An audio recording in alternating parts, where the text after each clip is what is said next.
Kasalukuyang detain ngayon si dating Pangulong Rodrigo Duterte sa The Hague, Netherlands dahil sa kasong Crimes Against Humanity. Pero sa kabila nito, pinadalhan pa rin siya ni Pangulong Bongbong Marcos ng imbitasyon para dumalo sa kanyang darating na SONA. Ayon sa isang political analyst, isa itong malinaw na pang-iinsulto. Si Virgil Parba para sa detalye ng balita.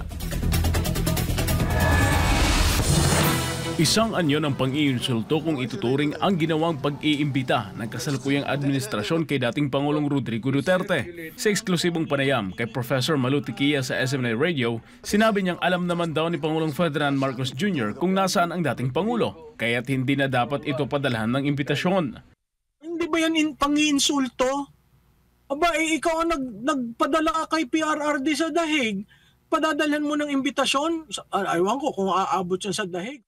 Isa pa raw sa malinaw na insulto ayon kay Tiquia ay ang ginamit na eroplano ni BBM sa kanyang pinakabagong biyahe patungong Japan. Sinabi ng propesor na ang nasabing eroplano ay siya ring ginamit ng sapilitang isinakay si FPRRD at dinala sa The Hague, Netherlands. So insulto yun. Alam mo, isisingit ko na rin, no? Insulto rin na pumunta ka sa Japan, ginamit mo yung parehong eroplanong pinagamit mo para dalhin si Presidente Duterte. That in itself is proof, di ba? Na alam mo lahat itong nangyari at yan eroplano na ginagamit ninyo.